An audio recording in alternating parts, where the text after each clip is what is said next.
Students, एमकेएच की इस video series में आप सभी का स्वागत है। मैं रूबी सिंह आटिया और इस वीडियो में हम पढ़ने वाले हैं आपकी क्लास 5th का पर्यावरण अध्ययन का सेकंड चैप्टर परिवारों का आना जाना। अब क्योंकि मैं बता दूं कि यह चैप्टर आपके लिए बहुत ज़्यादा मज़ेदार रहने वाला है, आपको चैप्टर पढ़ करके बहुत मजा आएगा, एकदम इंटरेस्टिंग वाला चैप्टर रहने वाला है। अब आप कहिए कैसे इंटरेस्टिंग रहने वाला है? क्योंकि इस चैप्टर में आपको लिखना बहुत कम है, बिल्कुल भी नहीं लिखना है, केवल और केवल समझना है चीज़ों को, अच्छी अच्छी कहानियाँ सुननी है और चीज़ों को समझना है कि परिवारों का आना जाना एक्चुअल में है क्या। ठीक है, उसके बाद 2-3 क्वेश्चन बनेंगे, उनको हम आराम से लिख लेंगे, बहुत ही छोटे छोटे 2 या 3 क्वेश्चन बनेंगे और चैप्टर बहुत ही मज़ेदार रहने वाला है। तो चलिए फिर इतना मज़ेदार चैप्टर स्टार्ट करते हैं। तो चैप्टर का नाम है परिवारों का आना जाना। इसको प्रीवियस चैप्टर से स्टार्ट करते हैं, पिछले वाला चैप्टर। पहला चैप्टर हमने पढ़ा था रिश्तों की समझ।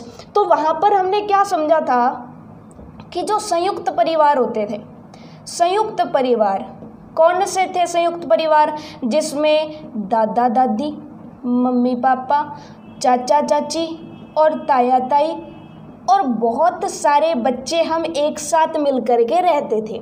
अब वो परिवार क्या हुआ कि उसमें से एक परिवार अलग होकर के कहाँ चला गया? शहर चला गया। और इसको क्या बोलेंगे? इसको हम बोलेंगे एकल परिवार, जिसमें कौन है? माता पिता और बच्चा। ठीक है, तो जिसमें माता पिता और बच्चा होते हैं उसको एकल परिवार बोलते हैं। इसको हम समझ के आए, इसको दोबारा नहीं समझना। लेकिन हमने वहाँ पर एक चीज़ पढ़ी कि यहाँ पर ये परिवार क्या कर रहा है कि ये तो रहते थे कहाँ पर? ये तो रहते थे गांव में, सभी मिलजुल के रहते थे। लेकिन ये परिवार आ गया शहर में। ठीक है, ज़्यादा मज़ा किस में आता है? संयुक्त परिवार में रहने में आता है। लेकिन फिर भी रहना किस में पड़ रहा है आजकल? एकल परिवार में।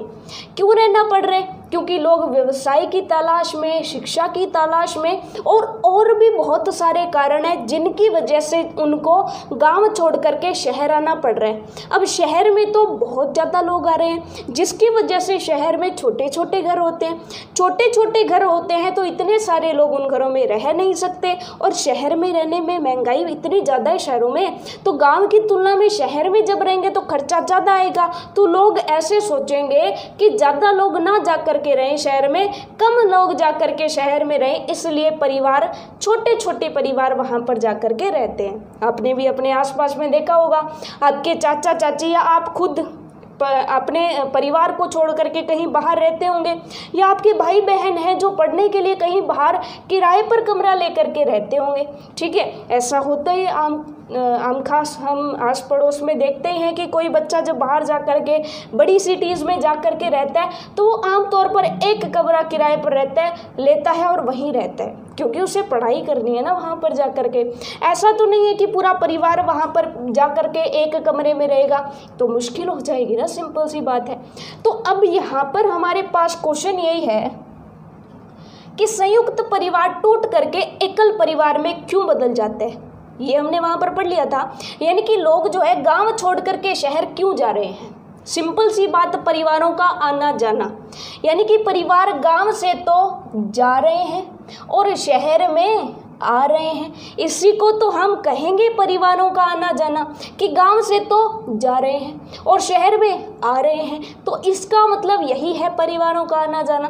तो अब आपको समझना है कि परिवारों का ये जो आना जाना है इसको क्या बोलते हैं? इसको बोलते हैं पलायन। परिवारों का गांव छोड़ करके शहर में आना, शहर में शिफ्ट हो जाना, ये हम कहते हैं, इसको क्या कहते हैं? पलायन। तो इस पलायन का कारण क्या है? ठीक है, तो इस कारण को समझने के लिए आपको पढ़नी है, आपको सुननी है 3 बहुत इंटरेस्टिंग सी स्टोरी। 3 की बजाय आप 4 स्टोरी सुनेंगे।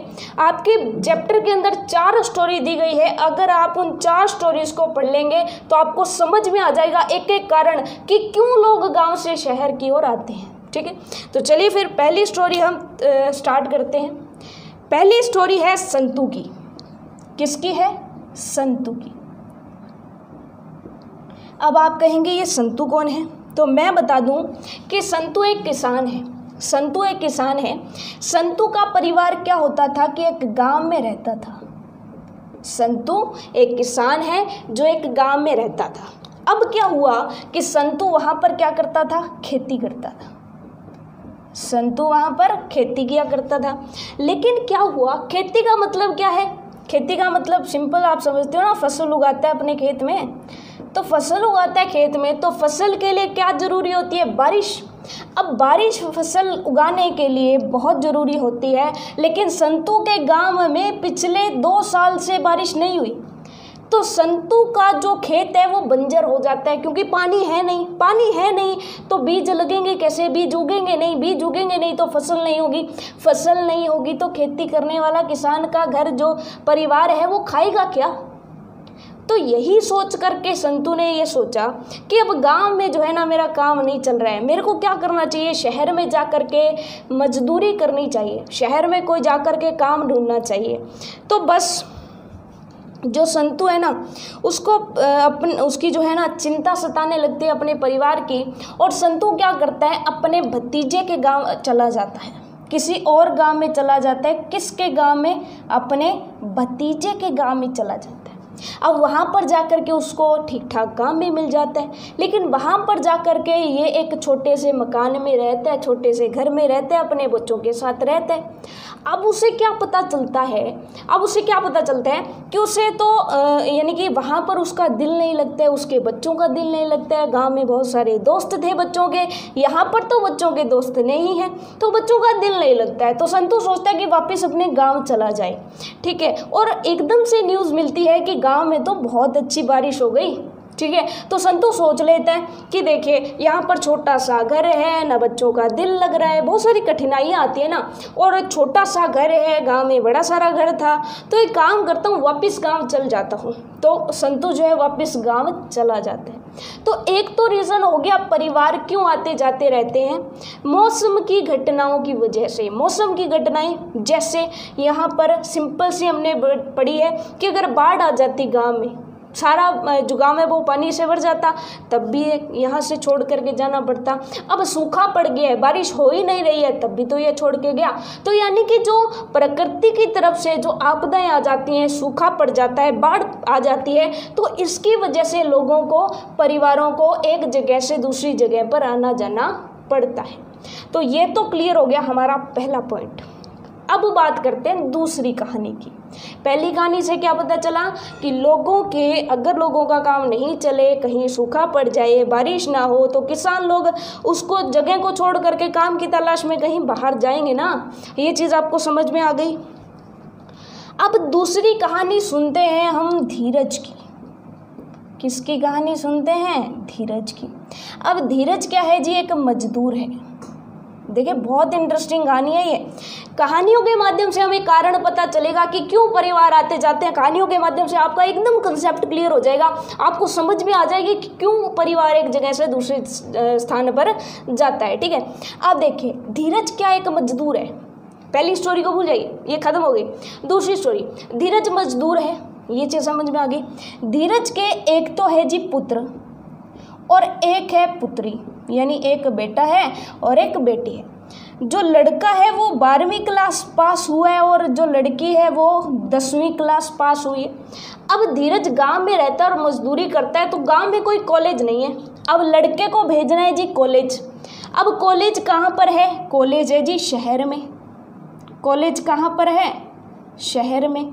अब शहर में धीरज लड़के को अकेला भेजेगा तो उसका बहुत ज़्यादा खर्चा आएगा।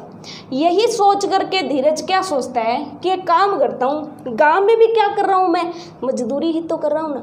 गांव में मैं मजदूरी कर रहा हूँ, इससे अच्छा तो मैं शहर में जा कर के मजदूरी करूँ। हाँ मुझे थोड़ी दिक्कत तो आएगी, यहाँ पर मेरा अच्छा खासा घर है, वहाँ पर मुझे एक मकान में यानी कि एक कमरा ले करके किराए पर रहना पड़ेगा, उसी के अंदर खाना बनाना पड़ेगा, ठीक है। तो छोटा सा घर रहता है, उसी के अंदर गुजारा करना पड़ता है, सिंपल सी बात है, ठीक है ना। आपने ऐसी परिस्थितियों में कई लोगों को देखा होगा जो एक ही कमरे में रहते हैं, वहीं पर खाना बनाते हैं, वहीं पर सोते हैं, ठीक है। ये चीज़ आपको समझ में आ गई। तो धीरज फिर ये सोचता है कि आज तो मैं अगर लड़के को बाहर भेजूंगा, अगर लड़का परिवार से अलग रहेगा तो उसको अलग से सारी चीज़ों की ज़रूरत पड़ेगी। खाना बनाएगा, गैस सिलेंडर चाहिएगा, सारी चीज़ें अलग चाहिएंगी, बर्तन चाहिएंगे अलग, ठीक है, सारी चीज़ें अलग चाहिएंगी। तो ऐसे में क्या करता हूँ कि क्यों ना मैं परिवार को लेकर के चल जाऊँ, क्योंकि देखिए 2 साल बाद उसकी पुत्री भी तो 12वीं क्लास में हो जाएगी। जब पुत्री 12वीं क्लास पास कर लेगी तो लड़की को भी बाहर भेजना पड़ेगा, उच्च शिक्षा के लिए शहर भेजना पड़ेगा, तभी तो वो कॉलेज जाएगी ना। तो ऐसे में धीरज क्या सोचता है, अपने परिवार को लेकर के धीरज कहाँ चला जाता है, शहर चला जाता है। तो यहाँ पर धीरज को जाकर के थोड़ी सी दिक्कत जरूर आती है। कौन कौन सी दिक्कत आएगी सोच करके देखिए कि एक तो जरूरी नहीं कि धीरज को शहर में जाकर के काम मिले या ना मिले, कोई ज़रूरी नहीं है, ठीक है। दूसरी चीज़ हो सकता है काम से उतनी आमदनी ना हो जितनी गांव में हो रही है, ठीक है। शहर में महंगाई ज़्यादा होगी। तीसरी चीज़, महंगाई ज़्यादा होगी तो कमाई ज़्यादा करनी पड़ेगी ना। तो धीरज क्या करने लगा, तो दिन में मजदूरी तो करता ही करता था, रात में और चौकीदारी का काम करने लगा। रात को होते हैं ना चौकीदार, जागते रहो, तो वो वाला और काम करने लगा, यानी कि दिन रात काम करने लगा। फिर भी उसका गुजारा मुश्किल से हो रहा था और गांव में वो ऐश से आराम से मजदूरी करता था दिन में और आराम से उसका काम चल रहा था। बढ़िया घर था गांव में, लेकिन शहर में जा कर के एक कमरे में रह रहे हैं, ये चीज़ आपको समझ में आ गई। वहीं पर खाना बन रहे हैं, ठीक है, तो सारी चीज़ें उसके सेट नहीं बैठ रही थी। तो वो क्या सोचता है कि जैसे ही पढ़ाई ख़त्म हो जाए ना मेरे बच्चों की, वैसे ही गांव चला जाऊंगा। बिल्कुल तंग आ चुका हूँ शहर से, दिन रात कमाता हूँ फिर भी खर्चा पूरा नहीं होता, बच्चों के कॉलेज की फीस भरनी है और खर्चा पूरा ही नहीं हो पाता। फटाफट से जैसे इनकी पढ़ाई ख़त्म होना मैं तो वापिस से गाँव जाऊँगा, और ये धीरज ठान लेता है। तो दूसरा कारण बताइए कि परिवारों के आने जाने का दूसरा कारण कौन सा हो गया। सिंपल सी बात है कि किस लिए आया था, मेन मोटिव इसका क्या था, अपने बच्चों की पढ़ाई। तो उच्च शिक्षा के लिए लोग जो है एक स्थान से दूसरे स्थान पर जाते हैं, ये चीज़ आपको समझ में आ गई, ठीक है। अब शिक्षा हो गई, और कौन सा हो गया कि कोई आपदा होगी, प्राकृतिक कोई घटना हो गई। अब एक और कहानी सुनते हैं, तीसरी कहानी है गोविंद राम की। तो चलिए फिर तीसरी कहानी हम सुनते हैं। तीसरी कहानी है गोविंद राम की। किसकी, गोविंद राम की। गोविंद राम एक गांव है जिसका नाम है जानियाना। गोविंद राम जानियाना गांव के रहने वाले हैं और एक छोटी सी दुकान है उनकी। छोटी सी दुकान है, छोटी सी दुकान चलाते हैं, बढ़िया गुजारा हो जाता है इनका, यानी कि मुश्किल से गुजारा हो पाता है लेकिन ठीक ठाक चल रहा है बस, ठीक है। अब गोविंद राम कुछ नहीं सोचते, आराम से गांव में दुकान है चलाते हैं, रोजी रोटी मिल जाती है, शाम की रोटी बन जाती है, खा करके सो जाते हैं आराम से। लेकिन गोविंद राम का जो पुत्र है ना चंद्र राम, उसके सपने बहुत बड़े हैं। गोविंद राम का पुत्र है कौन, चंद्र राम। तो चंद्र राम के सपने थोड़े से बड़े हैं। चंद्र राम एक दिन गोविंद राम के पास आकर के कहते हैं कि पिताजी मुझे नहीं रहना गांव में, गांव में छोटी सी दुकान है हमारी, रोटी बहुत मुश्किल से बन पाती है, और अपने तो क्या करना चाहिए, अपने को तो शहर में जाकर के कोई बड़ा व्यवसाय करना चाहिए। मैं तो बिजनेसमैन बनूंगा जी, मैं तो बिजनेस करूंगा अपना। तो गोविंद राम कहता है चंद्र राम को कि चलो जी आप करना चाहते हो बिजनेस, चले जाओ शहर में ट्राई कर लो। तो चंद्र राम क्या करता है, इधर उधर से रिश्तेदारों से थोड़ा बहुत गोविंद राम से पैसे इकट्ठे करता है और चला जाता है शहर। शहर जा करके वो अपना व्यवसाय बिजनेस शुरू करता है और राम जी की कृपा हो जाती है और बिजनेस चल पड़ता है इसका बहुत बढ़िया। अब बिजनेस बहुत बढ़िया चल पड़ता है तो ये अपने परिवार को भी कहाँ पर बुला लेता है, शहर में बुला लेता है। पूरा का पूरा परिवार कहाँ चला जाता है, शहर में शिफ्ट हो जाता है, आराम से रहता है वहाँ पर। जब भी कोई त्योहार होता है, अवसर होता है तो अपने गाँव वालों से मिलजुलिया करते हैं। तो तीसरा रीज़न क्या पता चला कि लोग किसके लिए बाहर जा रहे हैं। सिंपल सी बात है जी, आप कहोगे बिजनेस करने के लिए बाहर जा रहे हैं, व्यवसाय करने के लिए बाहर जा रहे हैं। यानी कि व्यवसाय कोई भी हो सकता है, बिजनेस ज़रूरी नहीं है, कोई भी व्यवसाय करने के लिए, ठीक है। बिजनेस का मतलब हो गया व्यापार, ठीक है। तो इस तरह से कोई भी व्यवसाय करने, ठीक है, कोई भी काम कर रहे हैं, किसी भी वजह से वो बाहर जा रहे हैं, तो ये भी कारण है परिवारों के आने जाने का। ये चीज़ आपको समझ में आ गई। अब चलिए फिर चौथी कहानी और पढ़ लेते हैं। चौथी कहानी जैसे ही आप पढ़ेंगे सारे रीज़न हमारे क्लियर हो जाएंगे, 4 कारण हमारे यहाँ पर आ जाएंगे और उसके बाद हम चैप्टर में 2 क्वेश्चन बनेंगे वो कर लेंगे और चैप्टर हमारा खत्म। बिल्कुल इतना ईजी सा चैप्टर था। तो चलिए फिर अब बढ़ते हैं हमारे यानी कि चौथी जो स्टोरी है उसको हम पढ़ लेते हैं। 4 कारण हो जाएंगे, फिर हम क्वेश्चन आंसर करेंगे, ठीक है। तो अब क्या हो रहा है, चौथी स्टोरी में क्या हो रहा है कि गुजरात में, कहाँ पर, गुजरात में, ध्यान से सुनिएगा, गुजरात में एक बांध बनता है। कौन सा बांध बनता है? जिसका नाम है कडाणा बांध। कौन सा बांध है? कडाणा बांध। गुजरात में कडाणा बांध बन रहा है। तो कडाणा बांध बनने की वजह से डूंगरपुर कहाँ पर है? राजस्थान के अंदर है ना।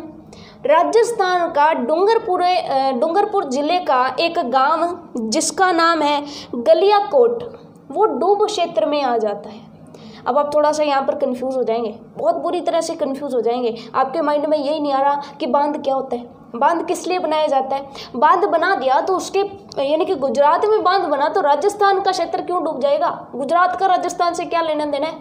चलो ये भी समझ में आ जाए आपको, तो ये आप समझेंगे कि डूब क्षेत्र क्या होता है। डूब क्षेत्र के एरिया डूब कैसे जाते हैं? बांध की वजह से, ठीक है। तो ये सारी चीज़ें टेंशन मत लीजिए, पढ़ने वाले हैं हम अभी। फिलहाल तो हमने सिर्फ जाना कि तीसरी स्टोरी किसके बारे में है। अब स्टोरी को समझते हैं। गुजरात में कडाणा बांध बन रहे हैं। अब देखो डूंगरपुर जिला कहाँ पर है? राजस्थान के अंदर। अगर देखें राजस्थान की बिल्कुल नीचे वाली इस तरह से जो है थोड़ी सी चोटी निकली हुई है ना, तो यहाँ पर तो है डूंगरपुर और यहाँ पर है बांसवाड़ा, इसी तरह से है ना। ये है D for Dungarpur, D for Dungarpur, ये है B फॉर बांसवाड़ा, ठीक है। अब इधर क्या है? इधर है हमारा गुजरात, ठीक है। अब मान लो कि यहाँ से एक नदी आ रही थी, तो जब भी नदी आती है ना तो क्या होता है कि जब वर्षा आती है तो नदी में खूब सारा पानी होता है। अब हम समझ रहे हैं बांध क्यों बनाया जाता है, ठीक है। नदी आती है तो उसमें खूब सारा पानी होता है। ये देखो जी, ये इतनी चौड़ी नदी आ रही है, ठीक है। वर्षा के दिनों में तो इसमें खूब पानी आता है, लेकिन जैसे ही वर्षा बंद हो जाती है ये पानी कहाँ चला जाता है? समुद्रों में चला जाता है, ये पानी खत्म, ठीक है। अब वर्षा चली गई तो ये नदी सूख जाती है, यानी कि नदी में जो पानी है वो बहुत कम रहता है। तो बारिश के दिनों में तो हमारे साथ खूब पानी होता है, हमारे पास खूब पानी होता है, लेकिन जैसे ही बारिश नहीं होती उस समय में हमारे पास पानी नहीं होता है।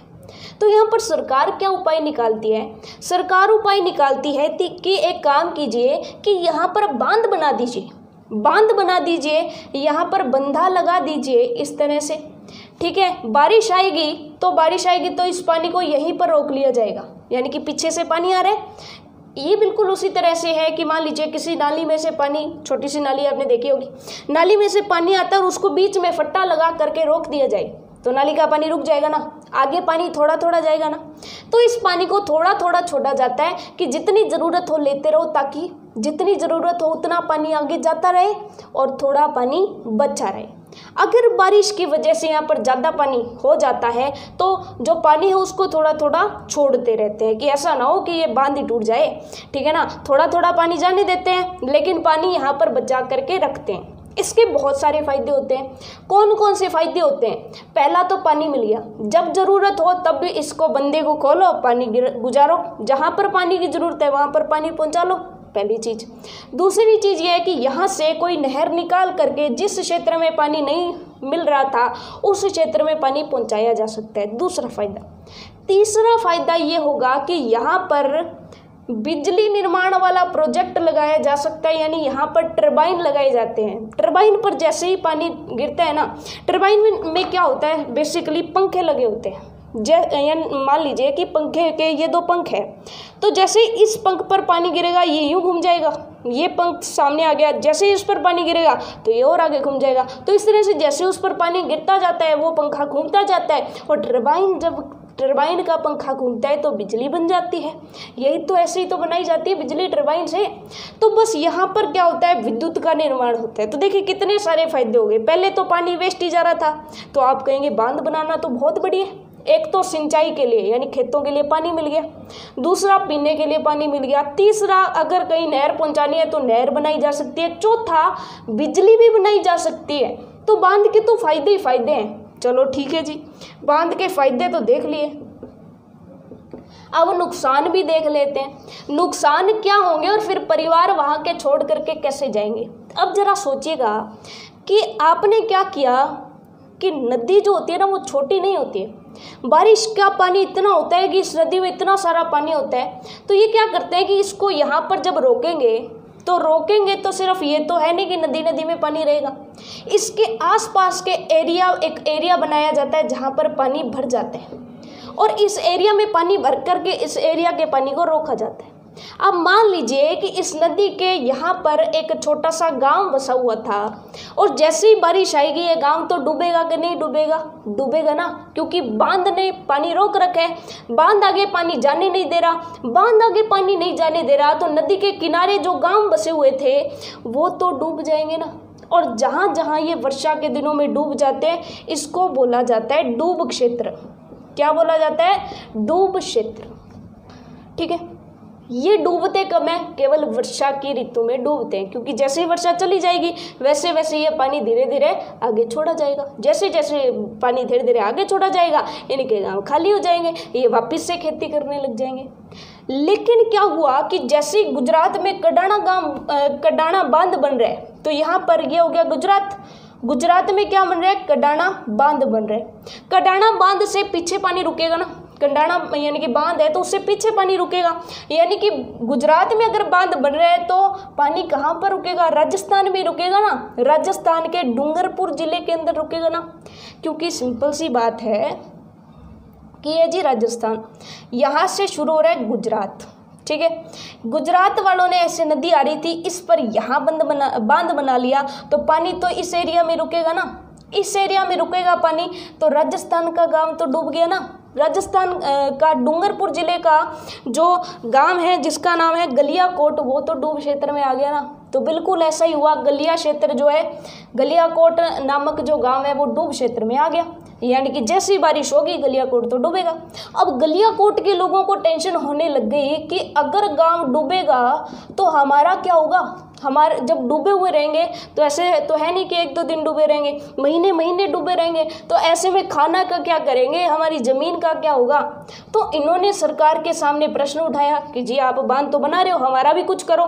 तो सरकार ने क्या किया? इनको कह दिया कि आपको शहर में आ जाओ जी, अपना सामान उठा करके शहर आ जाओ। शहर में एक पुनर्वास कॉलोनी बना रही है। पुनर्वास का मतलब दोबारा से आवास देना, पुनर्वास कॉलोनी कि पुनर्वास कॉलोनी बनाई जा रही है। प्रत्येक व्यक्ति को यहाँ पर एक एक घर मिलेगा, एक एक परिवार को वहाँ पर जा करके आराम से रहना।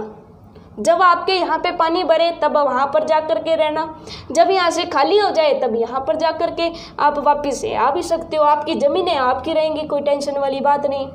और सरकार ने क्या किया? इतनी हेल्प की। तो सिंपल सी बात है, एक तो गांव में रहना, एक शहर में रहना। तो ये मान गए तो ये शहर में जाकर के रहने लगे। तो हुई ना शिफ्टिंग, हुई ना, यानी कि पलायन हुआ कि नहीं हुआ? गांव से लोग शहर में जाकर के रहने लगे या नहीं? या एक जगह से दूसरी जगह पर जाकर के रहने लगे या नहीं? यही तो था परिवारों का आना जाना। ये चीज़ समझ में आ गई आपको? यानी कि पहले क्या होता था, अब यहाँ पे एक छोटा सा लॉजिक मैं आपको बता दूं कि यहाँ पर एक ट्विस्ट आ रहा है कि पहले लोगों की ज़रूरत क्या थी। वो ज़माने गए जब लोगों की ज़रूरत होती थी रोटी, कपड़ा और मकान। अब ये ज़माना नहीं रहा। लोगों को रोटी चाहिए, कपड़ा चाहिए, मकान चाहिए, लेकिन इसी के साथ साथ लोगों को गाड़ी चाहिए, लोगों को बंगला चाहिए, लोगों को अच्छी नौकरी चाहिए, लोगों को अच्छा रहन सहन चाहिए, लोगों को अच्छा स्वास्थ्य चाहिए, लोगों को अच्छी एसी चाहिए कि नहीं चाहिए। तो ये सब इसी का लेना देना है कि परिवार कहाँ से आ रहे हैं? गाँव से शहर की तरफ आ रहे हैं। यानी कि अब ज़रूरतें हमारी रोटी, कपड़ा और मकान नहीं रह गई हैं। वो ज़माने गए जब लोग केवल रोटी और कपड़े और मकान के बारे में सोचते थे। आजकल आप क्या सोचते हो? आपको रोटी मिल रही है, कपड़ा मिल रहा है, मकान मिल रहा है तो आप खुश हो गया? नहीं। आप क्या करोगे? गाड़ी होनी चाहिए, बंगला होना चाहिए, नौकरी होनी चाहिए, अच्छा रहन सहन होना चाहिए, ब्रांडेड कपड़े पहनूंगा मैं तो स्वास्थ्य मेरा अच्छा होना चाहिए, बढ़िया हॉस्पिटल होने चाहिए, ठीक है, एसी होनी चाहिए मेरे कमरे में। तो ऐसा आप सोचते हो कि नहीं सोचते? ठीक है ना। तो यही वो कारण है जिसकी वजह से परिवारों का आना जाना होता है। तो लीजिए हमारा एक क्वेश्चन तैयार हो गया। क्वेश्चन आ जाए कि परिवार पलायन क्यों करते हैं, तो आप क्या लिखेंगे, चलते हैं लिखते हैं इसके आंसर को। तो आप लिखेंगे सबसे पहले क्वेश्चन आपने लिखना है, सबसे पहले क्वेश्चन कि लोगों के गांव से शहर, लोगों के गांव से शहर विस्थापन, क्या बोलेंगे, विस्थापन, लोगों के गांव से शहर विस्थापन का क्या कारण है, यानी कि विस्थापित हो रहे हैं, वो गांव छोड़ करके शहर जा रहे हैं, तो विस्थापन का क्या कारण है। तो सिंपल सी भाषा में लिखना है कि लोगों के गांव से शहर जाने के निम्न कारण हैं। लोगों के गांवों से शहर जाने के निम्न कारण है। तो पहला कारण, पहली स्टोरी याद करो, कौन सी थी, पहली स्टोरी थी अकाल के कारण, कि वर्षा नहीं हो रही थी ना, जिसकी वजह से वो छोड़ करके गया था। अकाल के कारण या प्राकृतिक आपदा के कारण, अकाल या प्राकृतिक आपदा के कारण, पहला रीजन हो गया प्राकृतिक आपदा है ना, सूखा पड़ गया, वर्षा हो नहीं रही, प्रकृति कर रही है ना, वर्षा किसने रोक रखी है, प्रकृति ने रोक रखी है। तो क्या हो गई, पहली चीज अकाल या प्राकृतिक आपदा, कोई बाढ़ आ गया, कोई भूकंप आ गया, तो आप छोड़ करके एक जगह से दूसरी जगह जाना पड़ेगा ना। दूसरा कारण, दूसरी स्टोरी आ जाइए, वो किसके लिए गया था, यानी कि मजदूर जो है वो किसके लिए गया था, अपने बेटे और बेटी की पढ़ाई के लिए गया था। तो दूसरा आप लिख लिए उच्च शिक्षा के लिए या उच्च शिक्षा हेतु, उच्च शिक्षा के लिए। तीसरी स्टोरी याद करो, गोविंद राम का बेटा किस लिए गया था, चंद्र राम था शायद, वो किस लिए गया था, वो गया था व्यवसाय के लिए। तो तीसरा कारण क्या हो जाएगा, व्यवसाय के लिए, ठीक है, तीसरा कारण व्यवसाय के लिए। चौथा कारण कौन सा हो गया, स्वास्थ्य सुविधाओं के लिए। स्वास्थ्य सुविधाओं के लिए लोग शहर जाते हैं कि अच्छा वहाँ पे हॉस्पिटल होगा, अच्छा रहन सहन होगा, बढ़िया, स्वास्थ्य सुविधाओं के लिए। ये चीज़ आपको समझ में आ गई, ठीक है।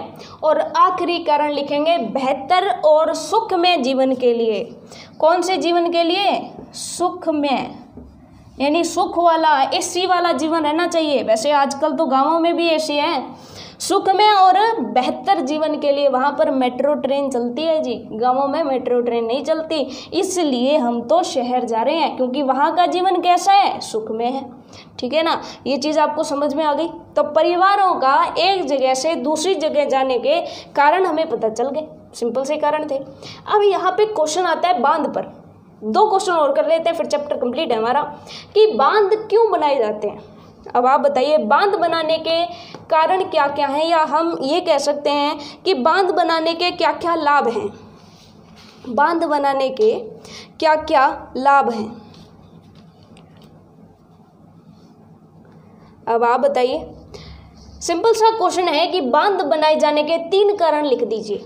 बांध बनाए जाने के 3 कारण, कौन कौन से कारण होंगे।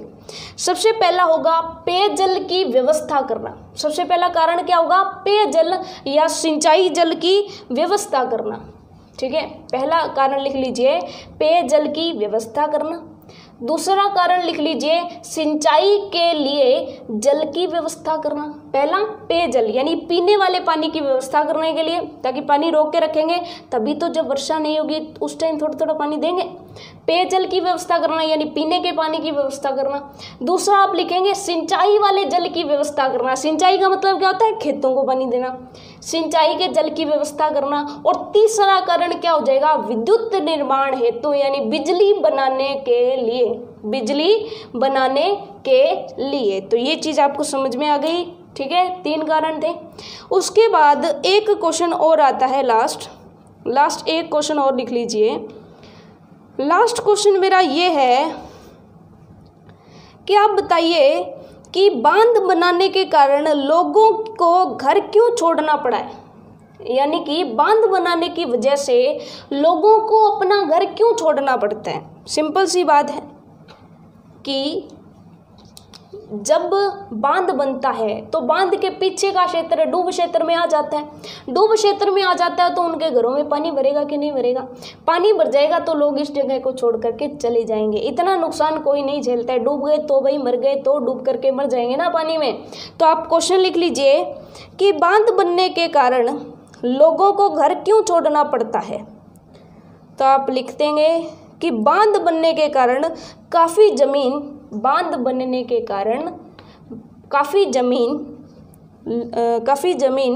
डूब क्षेत्र में आ जाती है। कौन से क्षेत्र में? डूब क्षेत्र में। डूब क्षेत्र का मतलब क्या होता है कि वो क्षेत्र अब डूबने वाला है, डूब क्षेत्र में आ जाती है। इस कारण लोगों को अपना घर छोड़ना पड़ता है। इस कारण लोगों को अपना घर छोड़ना पड़ता है। तो लीजिए, इतने सिंपल से क्वेश्चन थे, बहुत ही आसान से क्वेश्चन थे कि ये जो डूंगरपुर का ये जो एक जगह है, क्या नाम था उसका? जगह का नाम था, हमने यहाँ पर लिखा कि नहीं, जगह का नाम देख लेते हैं। उस जगह का नाम था गालियाकोट। कौन सा गांव था? गालियाकोट। किस जिले का था? डूंगरपुर जिले का। अब गालियाकोट डूब क्षेत्र में तो आ गया, लेकिन गालियाकोट बहुत फेमस है। राजस्थान का डूंगरपुर जिले का गालियाकोट जो कस्बा है वो बहुत फेमस है। क्यों फेमस है? क्योंकि वहाँ पर विश्व प्रसिद्ध दरगाह है। किसकी? फखरुद्दीन की। तो ये आप एक क्वेश्चन और लिख लीजिए कि डूंगरपुर जिले का जो गांव है ना गालियाकोट, वहाँ पर विश्व प्रसिद्ध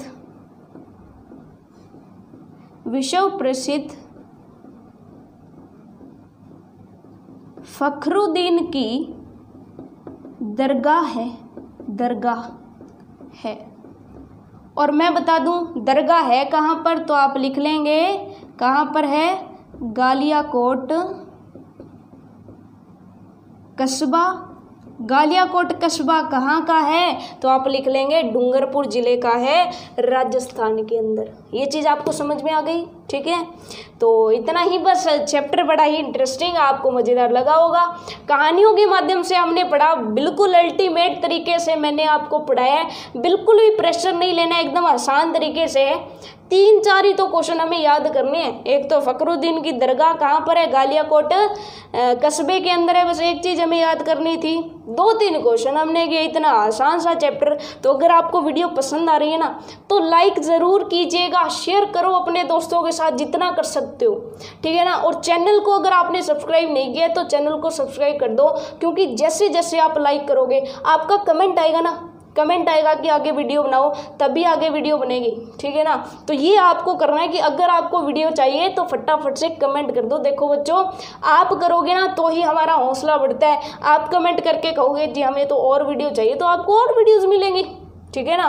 तो फटाफट से कमेंट कर दो, वीडियो को लाइक कर दो, ठीक है। और अपने दोस्तों को बता दो कि एमके जो है ना ऐसे बढ़िया बढ़िया वीडियोस लेकर के आ रहे हैं, तो वीडियोस को लाइक कर दो, ठीक है। तो मिलते हैं नेक्स्ट वीडियो में, तब तक के लिए all the best for your self studies.